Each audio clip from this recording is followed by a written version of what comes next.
श्री शिवाय नमस्तुभ्यम। स्वागत है आपका शिव पुराण श्री कोटि रुद्र संहिता 18वें अध्याय में। ओमकारेश्वर महात्म्य। सूत जी बोले, हे विप्रगण, प्राचीन काल में श्री नारद जी ने गोकर्ण क्षेत्र में भगवान शिव का पूजन किया। फिर वे विंध्याचल पर्वत पर गए।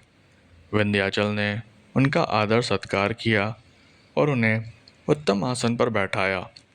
स्वयं भी वह नारद जी के पास बैठ गया। तब नारद जी कहने लगे, विंध्याचल, तुम निश्चय ही महाबलशाली और विशाल हो। सभी पर्वत तुम में व्याप्त हैं, परंतु सुमेरु पर्वत का अपना अलग अस्तित्व व पहचान है।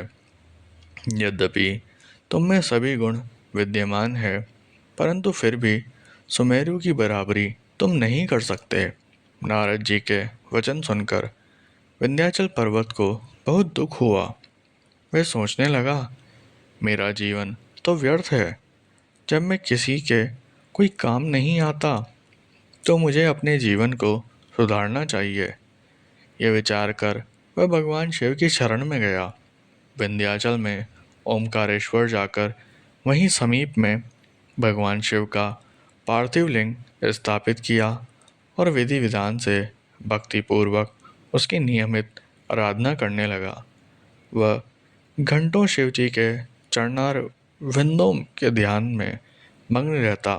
इस प्रकार उसे शिव जी का ध्यान और तप करते हुए बहुत समय बीत गया। एक दिन उसकी तपस्या से प्रसन्न होकर देवाधिदेव भगवान शिव ने उसे साक्षात दर्शन दिए तथा उसकी कामना जाननी चाहिए। शिव जी बोले, विंध्याचल, मैं तुम्हारी भक्ति भावना से प्रसन्न हूँ, वर मांगो।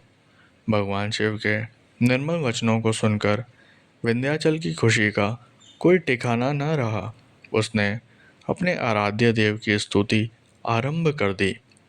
फिर बोला, हे कल्याणकारी भगवान शिव, यदि आप प्रसन्न हैं तो कृपया कर मेरी बुद्धि को शुद्ध करें और मुझे श्रेष्ठ विचार प्रदान करें। भगवान, आप यहीं पर निवास कर इस जगत का कल्याण करें।